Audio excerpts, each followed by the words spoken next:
Great experiences build great leaders. Great leaders build great teams. This is Building Great Sales Teams.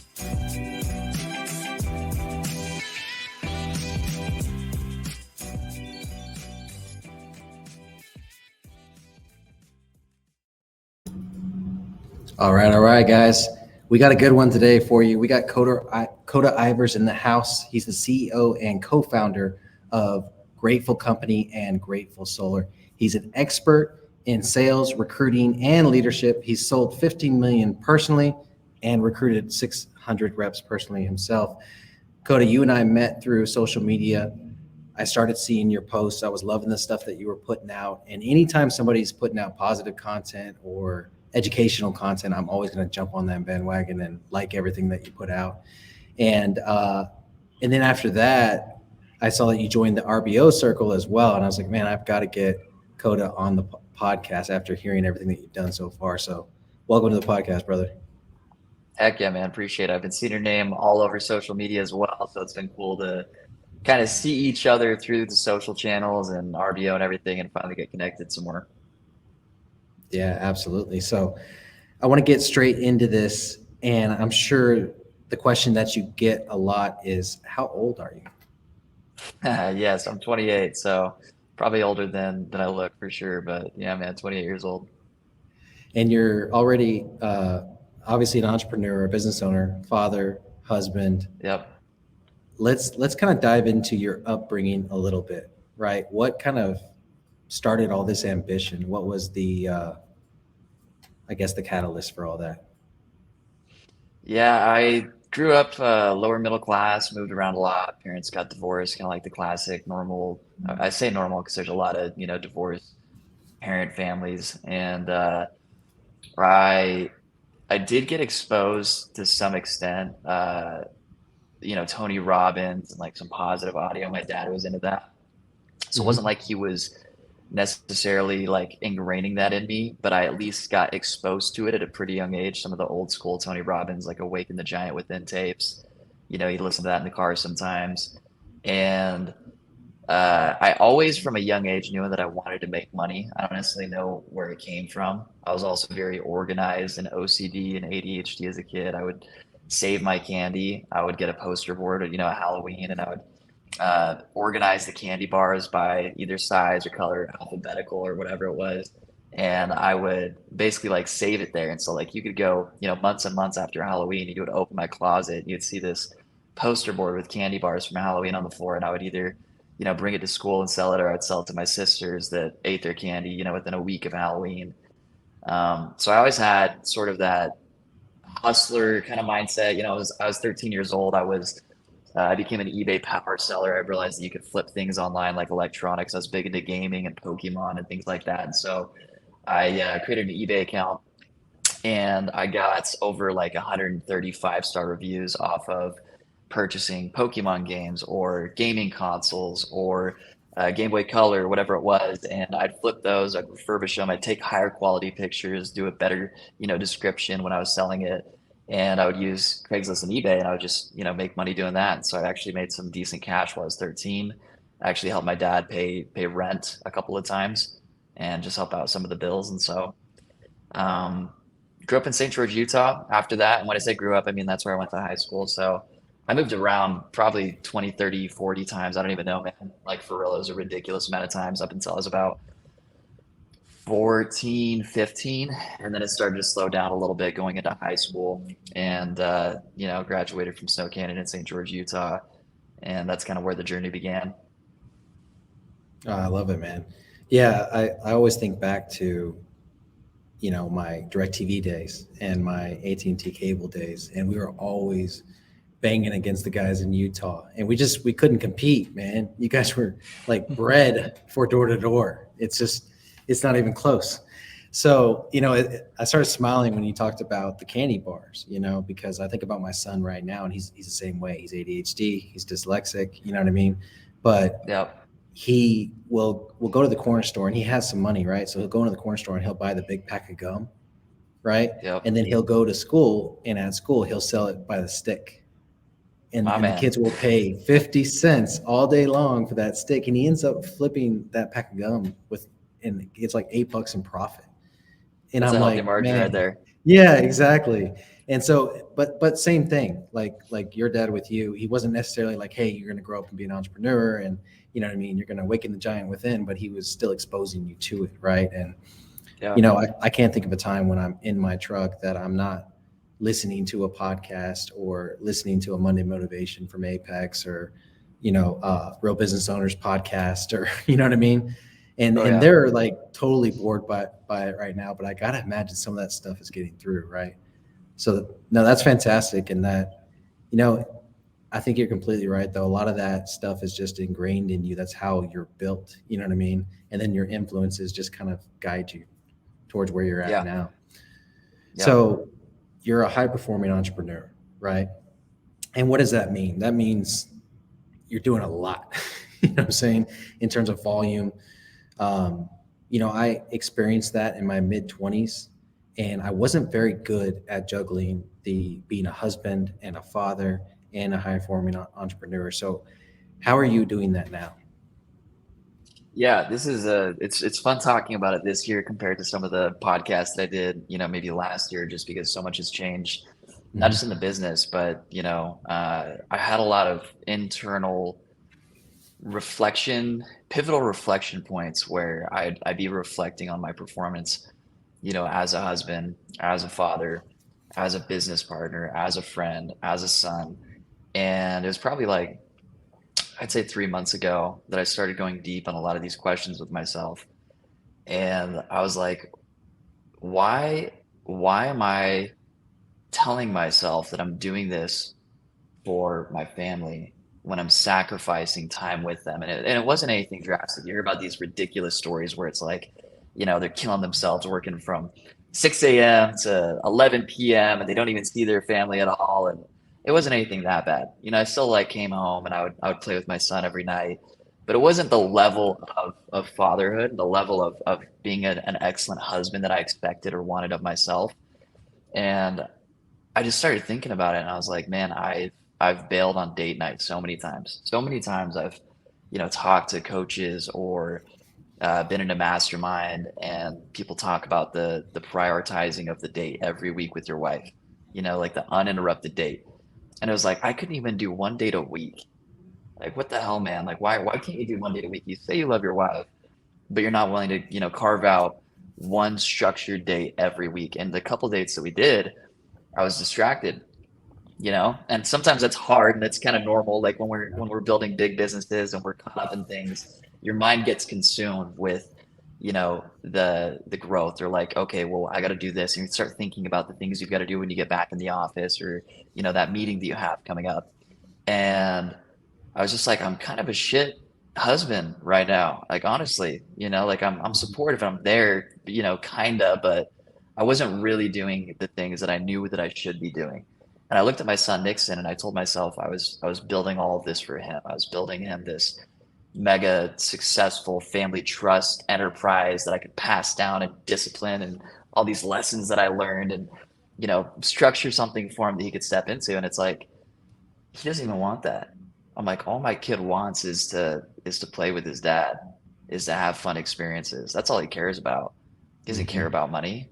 He's 4 years old, but I was like, when I reflect on my past, I don't have any judgments, any negative anything from my parents, really, or my childhood. Like, yeah, we struggled, and there was like certain things were definitely rough, but all I remember when I look back are the good memories, the time with family, playing with cousins, things like that. And I'm like, here we are in Texas, isolated my family, we're to build this company. And my son doesn't really have any friends out here. He's basically at home all the time. He has a good life. He's taken care of, and he has, like he's spoiled, whatever. But like he's not in the growth environment that I would want for him in a perfect situation. And then my wife, doesn't have a lot of friends out there, doesn't have family nearby. And I just realized how selfish I was being. And I was like, wow, I'm telling myself that I'm being selfless. I'm telling myself that I'm doing it for all these people. And really, it's just bullshit. I'm just being extremely selfish. I'm building all this for myself, to serve my ego, to conquer the things that people told me that I couldn't do, 10 years ago, whatever it is, and I realized that there had to be a way. And Taylor Welch was actually a guy that I followed. He's on our board of advisors now. Awesome guy, but he puts out a lot of really good content. And one of the things that he recently did this year was he walked away from his $100 million business. His business did 95 million last year, and he literally gave the keys and he was like, "I'm done." He didn't sell his equity. He just stepped away. And he said it was because he realized that there was a better way. He wanted to have a good lifestyle while he was building his dreams. And I was like, there's got to be a way. Like, I'm a smart enough person that if I sat and really wanted to, I could probably build just as successful of a business in a healthy way while still maintaining a great relationship and doing great things with my family and my loved ones. So that's kind of when it shifted for me, man. But I mean, for the last, 6 years of being with my wife and 4.5 years of my son being born, struggled a lot. That was for sure the hardest part, man, was trying to make time for them in a good, healthy, intentional, like being present way, because business was just like everything. I feel what you're saying so much because most of my 20s, I was that guy, right? And it's such a cliche answer. And I always give people a hard time when they say, "Oh, my why is my family," right? It's a very boilerplate answer. And it is 100%, right? At a very elementary level, but your why is so that you can spend that time with your family and nobody's telling you what to do as an entrepreneur. Your why is so you can have experiences with your family.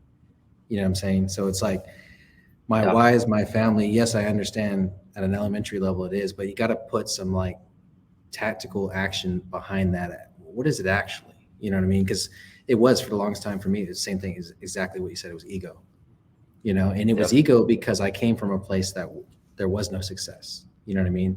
We had some poverty, we had some no structure in the home, you know what I'm saying?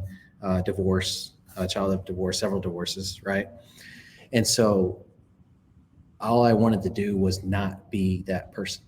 You know what I mean? And so once I got the perfect family in place and started killing it in business, then I thought, okay, that's it. That's all I have to do. But like you said, it's a very average mindset. Like, all right, am I going to be an average father and an amazing business owner? Or am I going to be an amazing father and an amazing business owner? And we can do both. I couldn't agree with you more. That we could absolutely do both. And the beautiful thing is you're realizing this probably about at 28. It probably took me all the way till about 30 to realize that. You know what I'm saying? Yeah. So you realized it early in the game, which is awesome because you obviously have an appetite for mentors or an appetite for masterminds or education in general. You know what I'm saying? And that's the difference maker right there. And obviously, it is, man. 100%. Yeah, it's nuts. So what do you think at this point in the game? You're 28 years old, and what are you guys trending to this year in your business? What do you I think the number trending that you gave, 20 million. Was that the number? Yeah. As of last month, it was 20 million. We'll probably round the year out just shy of 30 million for the year. And you guys are installing too, right? Yep. So March of this year was when we launched the company. The Grateful Company was formed March of 2022. And the vision for it was to be a renewable holdings company and do in-house solar installation on the residential side, commercial installs, and then in-house roofing as well. And we have a panel procurement division as well, but there's good money in it. Don't get me wrong. We've done millions of revenue in that division, but the other things are kind of like the big long-term focus for sure. Yeah, and I wanted to point that out because I knew most of that because of your intro in the RBO mastermind. And I want to point that out because a lot of people throw out these big numbers and they're just doing the sales piece, the sales engine. You guys are doing the install, you're doing panel procurement, you got your hands in all pieces of the solar business, which I believe if you're going to make it in this game over the next 5 years, you need to be integrated 100%. You obviously recognize that, you're executing on that. So that's massive. And I think that's a big point for, we do, I would say about 30 to 40% of our listeners are in the solar business in some form or fashion. You'll see our episodes with solar personalities probably get the most downloads besides our foundation episodes. So wanted to point that out for sure, how you're executing on that. Where do you see on the sales side of things? Because a lot of your content is centered around sales. Where do you see a lot of sales reps making mistakes in solar? I think that a lot of them, I think the biggest problem, if I look at salespeople and sort of that mindset, like that's the best way that I can classify it, is there's just different types of people. And the sales minded type of person, at least the classic sales minded type of person, is very much based around dopamine, reward, ego, quick fixes, quick results, get money now, get big money now, kind of that mentality. At least for me and a lot of the people that I've seen in the sales industry, coaching lots of people and working with lots of people, that's kind of like, if you look at the character around that person, that's sort of like the traits involved. And the reason I bring that up is because I think that the biggest mistake that people in sales make isn't necessarily like one thing that they're doing when they're knocking doors or calling people, or talking to people at a kiosk. I think it's the mindset. I think it's that it's so difficult to change your mindset from what's going on this month or the next 90 days to where do I want to be 5 years from now.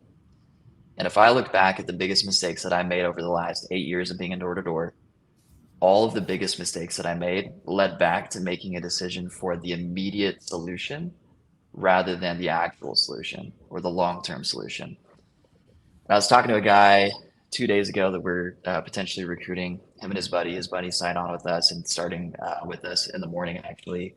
And the other guy is debating if he's going to be working with us or another company that's offering him a sign-on bonus, because we don't do sign-on bonuses. And I basically told him, whatever you do, like, you don't have to pick our company or the other company. Like, it really doesn't matter what company you pick. Just don't make the decision of the company you go with be because of the sign-on bonus, because it is so easy to see that quick money. I think it's like 10 or 15 grand. It's a really small amount. Mm-hmm. But if you're hurting for cash, 10 or 15 grand is a big amount. And right now, it feels real nice to have a little bit of cash in your pocket. It feels real nice to not have to worry about bills for a couple of months. It feels real nice to have that sense of relief and maybe go buy something nice for yourself, get some new shoes, get this. And I told him the same thing with my story. Like, I made that decision so many times of the quick solution. Had I just in the very beginning sat down and said, where do I want to be in 10 years? And told myself, well, I want to be, a multimillionaire. This is kind of what I want my life to be like. This is what I want to be doing on a daily basis, my habits, my lifestyle. It's so easy to say that or to do that once. But then in the moment when you're challenged and something's going wrong and somebody's dangling a quick fix carrot in front of you, it is so damn easy to see that and just get like stoked about taking that and immediately solving your pain because you're hurting and because it's tough. And it's so much easier to just get a quick hit of dopamine to feel good than solve the actual root cause. And so I think it's that immediate gratification mindset that hurts people more than anything else, especially in the sales industry, which is tough because one of the main reasons that we get people when we're recruiting into sales is because they have to fix their situation fast. So they're willing to do something that most people aren't, which is knocking doors or cold calling or whatever it is. So you do need a little bit of that just to get into sales in the first place. And so finding that balance of, I'm going to get into this and take a risk and bet on myself, but I'm going to make decisions based off of the next, year, 5 years, 10 years, instead of the next, today or 90 days. I think that's, if people could really master that, everybody would be living a much better life.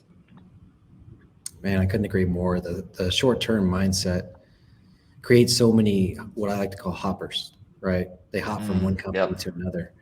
And, I would coach, once you got into the management level, especially on the cable side, once you got into the management level, I would start coaching mindset at that point. You know what I'm saying? And we would go through these exercises where we mapped out the next 5 years of their life. And one of the hardest things to get them to wrap their mind around was opportunity versus compensation, right? And so making compensation-based decisions is usually a short-term decision versus opportunity-based decision, like looking at the company and saying, okay, if I go in, I know I'm good at what I do, whether it's sales or just any job I've ever had, right? I've been one of the top employees, right? So I know I'm going to go in, I'm going to learn, I'm going to execute, I'm going to rise in the ranks. Where's my opportunity with this company versus the income, You know what I'm saying? And if you Yep. make an opportunity-based decision, you may not get the income right away, but the opportunity is so much more important in motivating us over the long term versus the Yeah, income, right? absolutely.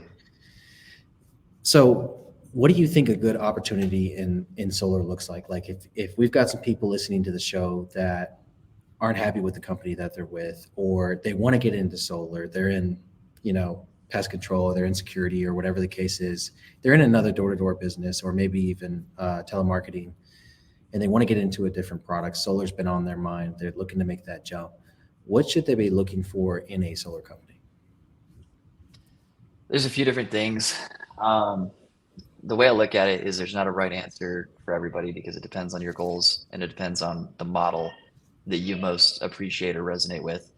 But I do think number one at the top is trust, which is a really difficult one because Hmm. you might not know anybody in the solar industry and you might have to do some cold reach outs and meet some people. And so you're kind of using your best judgment on whether or not you can trust this person or this company because, and the reason I put trust at the very top is because plain and simple, on paper, people can show a lot of opportunities, a lot of sexy things in terms of where this could be going, what your red line might look like, your pay scale, all these different things.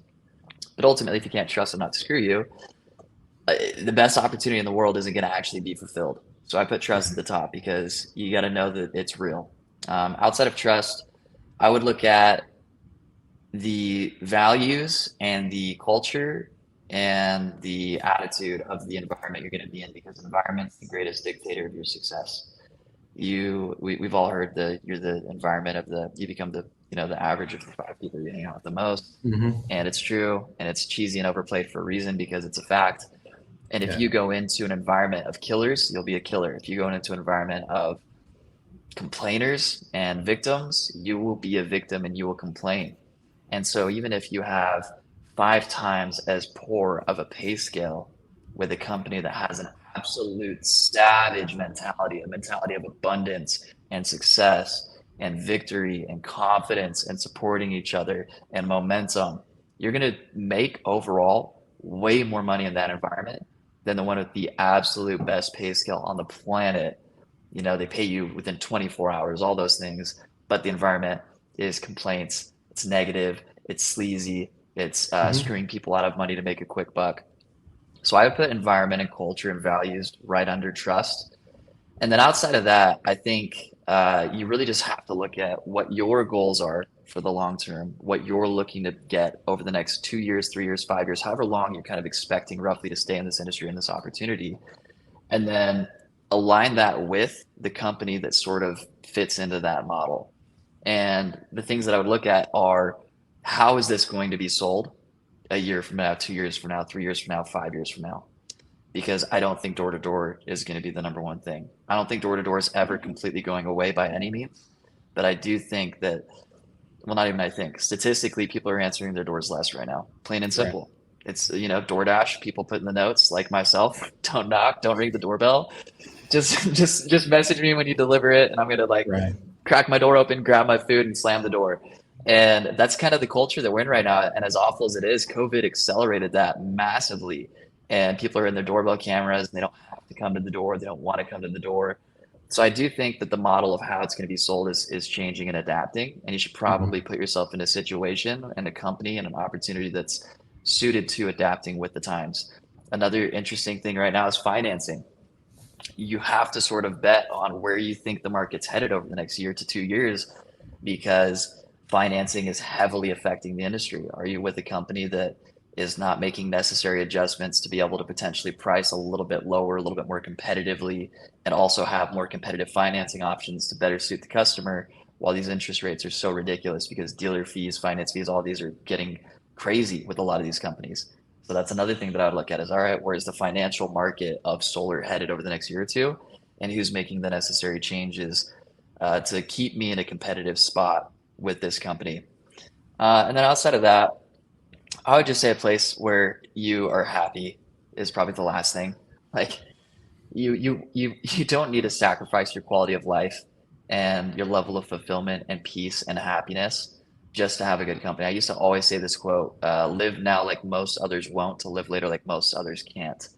And I love it. I love it still to an extent, but I would change it because that quote basically insinuates that you have to sacrifice everything now to Hmm. eventually get everything. And this is the first year that I've realized that's not the case.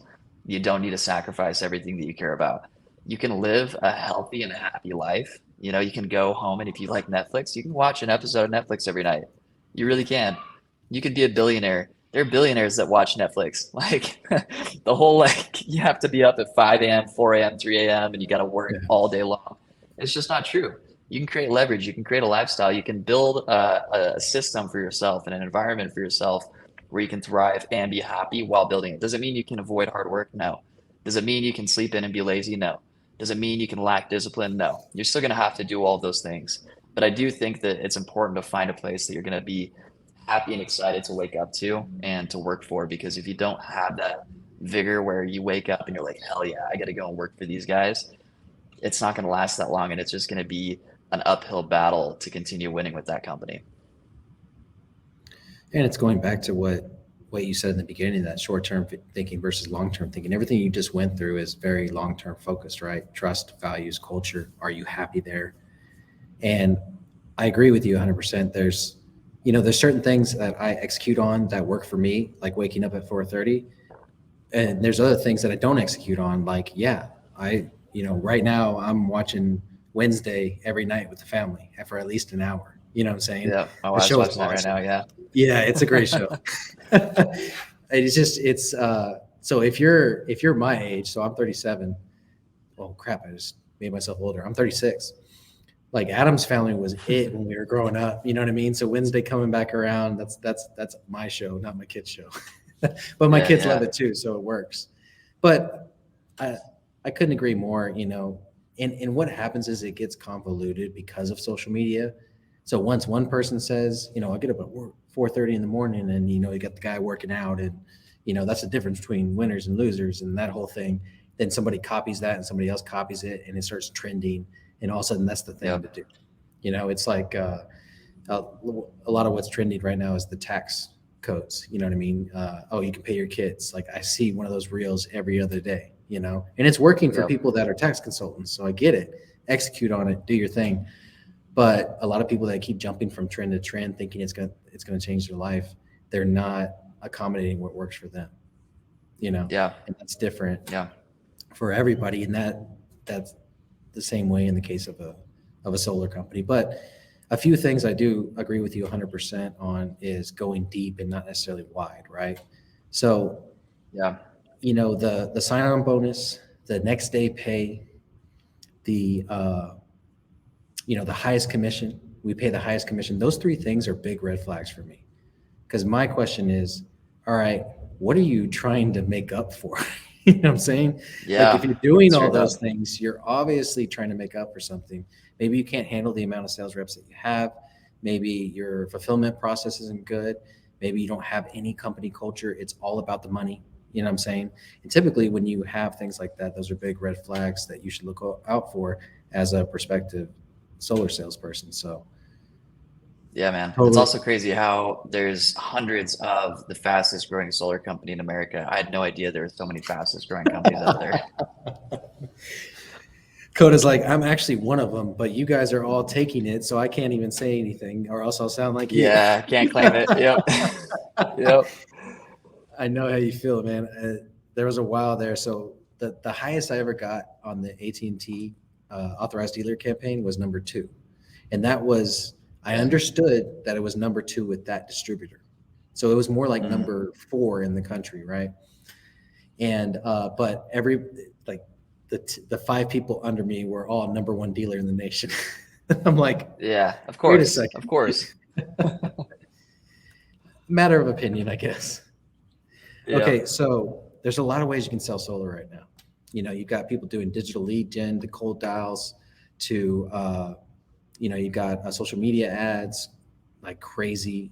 Prospect Bacon's doing their thing, Solar Panda's doing their thing, right? And then you've got door to door. My personal favorite right now is the referral based model where you can find referral partners. Mortgage professionals are huge for that right now because they're not signing a lot of mortgages, but they do have a Yep. whole list of people that just bought a home and are looking to save money. And so that's my favorite right now. What is your favorite solar model right now? Door to door, virtual lead gen, digital? So we're doing a lot of them right now. We're doing door to door. We're doing a remote program where we buy a list and people can call for us and commission only and book those appointments and close virtually. Mm-hmm. We're also doing a remote call center that's separate from us where they just call and book the appointments and they're getting paid hourly. And then we take those appointments and our closers go in person. And then we also have the strategic partnerships or referral partnerships, like you mentioned, and those might be my favorite too, man. We only just got like I'd say like really into it over the last 45 days or so, and we Mm-hmm. formed some new partnerships, and I'm really excited about it because the first customer, or sorry, the first sale is always the hardest, right? Yeah. And so when you're leaning on somebody else's customer that they've already built trust with and they've already gotten the deal started with, getting the appointment is so easy. It's like butter.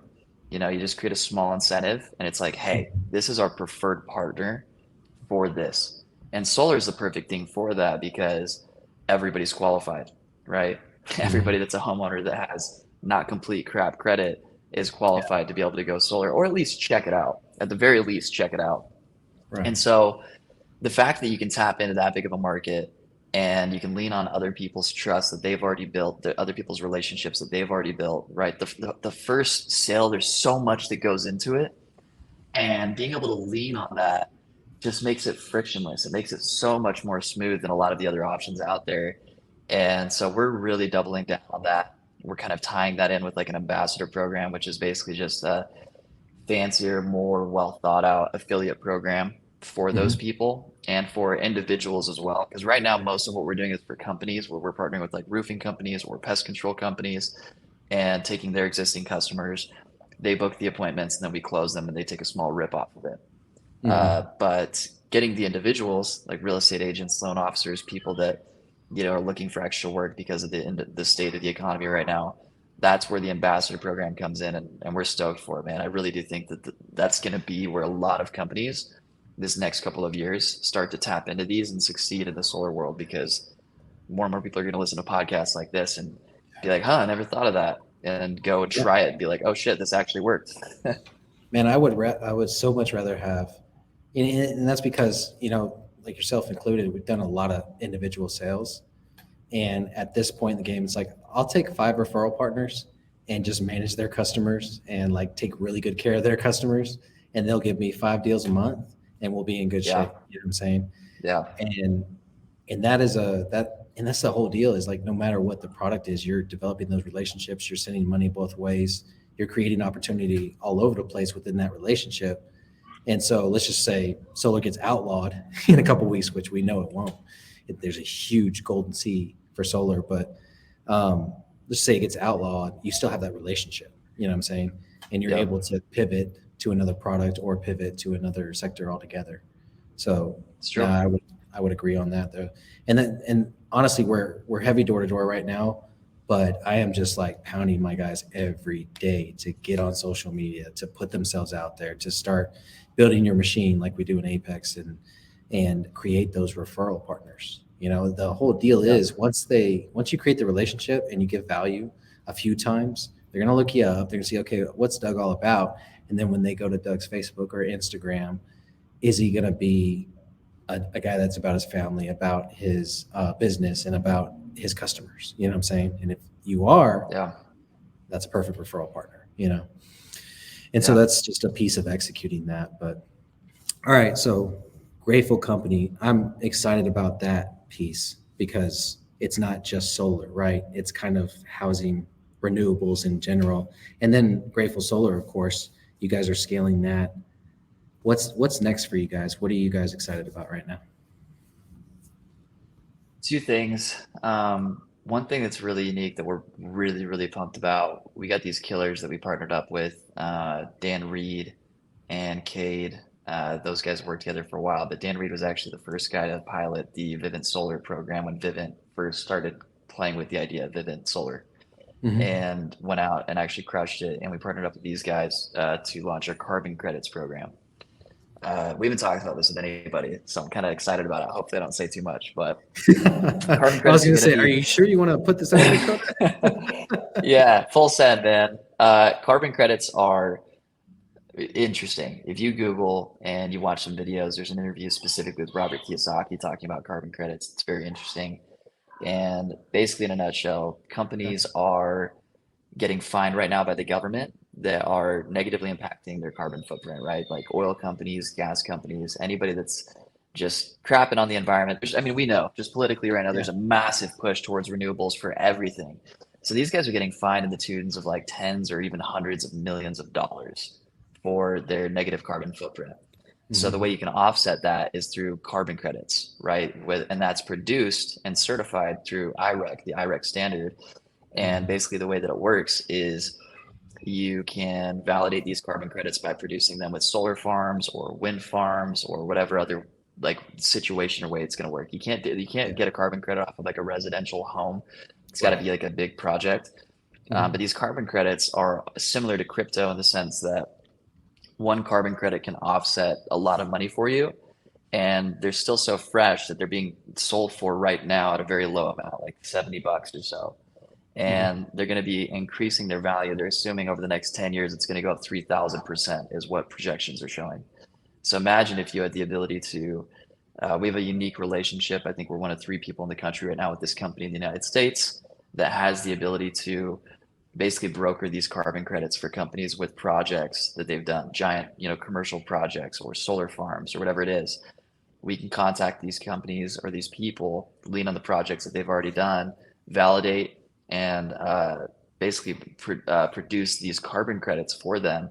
And then we can take a rip and we can get paid residually for years and years and years. And they increase in value over time. So that's something that we're like really excited about. It's either going to be the greatest thing since the early 1800s and the oil boom with Rockefeller, or it's not going to work at all. And they're going to like change something with the law over the next couple of years and it's going to be a dud.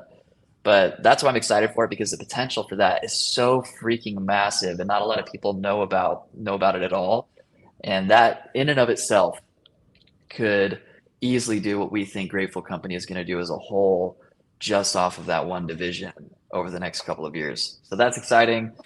Outside of the carbon credits, really, really pumped about the Home Pros company that we acquired out in Florida for roofing out there.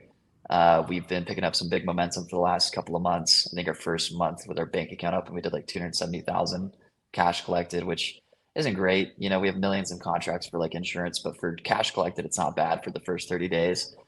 So really excited to see what that division does and really just like what we can produce this next year for Grateful Company across the board. We've got multiple divisions that are picking up momentum right now. We've got great partners that are running those and doing a phenomenal job at building that momentum and getting success in each of their lanes.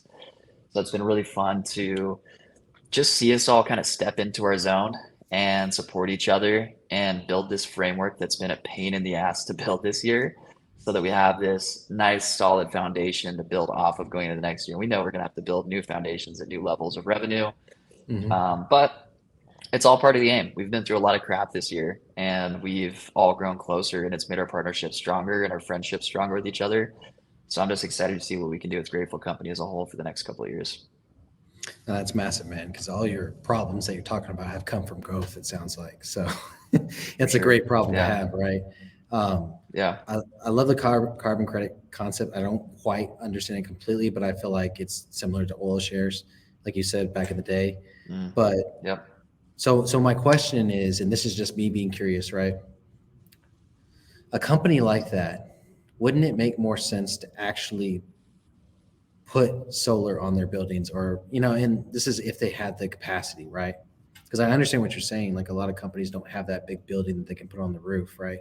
But we know that if on a commercial side, if they put solar on their building, they don't even have to worry about the financing, because there's investors that'll come in and invest in that project and they'll collect the depreciation for tax purposes, right? And so when we're talking about carbon credits, is there any, I guess, would they be able to claim depreciation on those carbon credits because it's a credit for a solar farm essentially, right? I wouldn't know. I don't know if you're allowed to claim that. I don't think that it's technically classified as, it might be. I don't know if it's classified as an asset though. Gotcha. That's probably, yeah, that's interesting. I might talk to a couple of my tax buddies and ask them what they think about that, like whether it would be classified as an asset or not. Because from what I understand about commercial, and I'm not in commercial yet, but it's definitely something I have my eye on, because when you talk about referral partners, that's all commercial is, right? Yeah. Yes, you can go door to door and hope that the owner of the building's inside. You know what I mean? We used to sell DirecTV B2B, but that's a lot different. The tenant can purchase that. It doesn't have to be the homeowner or the building owner. But in commercial, if you have a commercial building and you've got, let's just say, $150,000 solar project, and you're not able to finance it or something like that, you can bring in investors, and the investors' motive is to, one, make a rip on the profit from that solar system, but also, and they typically don't. They just want the depreciation, and they claim it all that first year, depreciation, and then the tax credit. Yeah, so they get all the benefits from that, and so that is a whole business in itself. And a lot of people way smarter than me work in that business. One of those is Alex Langmaster. Do you know who that is? Know. You might want to reach out to him on the carbon credit things, because I know he's got a lot of big projects happening where he puts together the proposal. He acts as a proposal adjuster for the school districts that are commissioning these solar farms. You know what I'm saying? So there may be some synergy there anyways. This podcast is pretty casual, man. We're just talking about I love it. How we can help each other. It's sick. I think other people are going to hear about this, and they're probably picking up some nuggets too, hopefully. Yeah, I mean, and that's what it's for, right? And so that being said, from when you started posting on social to in the RBO mastermind, and we'll probably meet very soon. I don't know if you're going to the dinner at the beginning of the next month. They're having I'll be there. Awesome. So we'll meet there, but you seem like a person that's going to be that service first mindset, right? And that's incredibly important to me, because that's part of what I want my legacy to be, right? So the question I always ask all my guests at the end of the podcast is, what does legacy mean to you? And what legacy are you going to leave behind? I've thought about that a lot this year, more this year than ever before, man. I used to think legacy was, building a family trust and acquiring land and, leaving this big trust behind for my family, right? And having it passed down from generation to generation. My mindset shifted to where ultimately, if I can impact enough people to take enough action to better their generation and the one below them, that's basically all I'm going to strive to do. And the reason I say that is because if you look at families that have established trust, it usually, it lasts forever, right? These ridiculously wealthy families, the Rockefellers, things like that. And they pass it on and pass it on and pass it on, but their kids are psychos and none of them are happy, and they're just stupid rich, but it just breaks the whole family. It just ruins everything. Or after a couple of generations, what more often than not happens is 2, 3, 4, 5 generations, the money's gone. It's gone because the principles weren't passed down. So for my own family, sure, I'm going to teach principles to my son. I'm going to teach principles to as many people as want to hear them, that find value, and hopefully I have enough value to give them valuable principles that will impact them in a good way. But outside of that, if I can create just a small enough ripple effect to positively impact the generation below me, so that they can potentially have a couple of me's, quote unquote, young people that are motivated and hungry and want to do the same for their generation, we can create this domino effect where even if it's only one generation, that's still better than nothing. So I've changed my mindset around that a lot. I don't have to have my name carved in a stone or have a statue, or a stadium, or that's all garbage. It's just ego. Nobody matters after they're dead anyways. And so if I can just create a small ripple effect for the next generation and hope that they do the same, I think I've done my job. I love it. You're right on point, brother. And that's really what it is about, right? Because you can pass on this amazing company and your son decide, I don't really like solar or renewables. I want to go, climb mountains and open up a mountain climbing company. You know what I'm saying? Seriously. Yeah. Yeah, and we have this idea in our head that if we create it, our kids will want it. That's just not true, right? So to me, there's levels to it. You know, you got your values. That's the foundation. You've got the your purpose and your passions, right? And you hope that your Yeah. kids take those on because you can do it together at some point, you know. And then you got the things, you know, like you said, the ranch, the valuables, all that kind of stuff, which they all have their place, right? You know, mine is Yeah. absolutely a 100-acre ranch that I want to pass on to generations and generations, and we'll sit in a trust, and that'll be there for the family, so they always have a home to go to. You know, Yeah. Love that's that. important to me. But is it going to be my legacy? I hope not. I hope it's so much more. You know what I mean? I Yeah. hope it is the Yeah. values and the impact and the ripple effect. And eventually, yeah, my name will be lost in that. You know what I'm saying? But I do, you know, and I never said this on an episode before, but as you were describing it, in my head, I was thinking about, you know, being side by side with God and looking down at your impact in your life. And then, you know how you see it all the time, like maybe in the Matrix, or like this, basically all these different paths grow out like a Yeah. tree, like tree roots, but upside down. Yeah. And you could look down at the world and over 100 years see your your path Mhm. carved out, basically, or the impact that you made. And it Yeah. creates all I these love little that. dots in the world. You know, that visual just came to me when you were saying that. So I thought that was pretty cool. Well, hey, brother, I appreciate you coming on the show. I think we need more people like you in solar because, you know, the positivity, the willingness to share, the willingness to educate, and there is no, you know, benefit to you. You know what I'm saying? Obviously, you want to make that impact, so that's the benefit. But, you know, there's too many too many short-term thinkers in solar. You know what I'm saying? So, you know, Yeah. as long as we're providing value, we can break up that monotony of that short-term thinking. So I appreciate you coming on the show. 100%, man. Yeah. I appreciate you inviting me on. Yeah, and we'll have your Instagram in the show notes. So if anybody is looking to get into solar, definitely check out Kota and his company, Grateful and Grateful Companies, and let's get building. There's no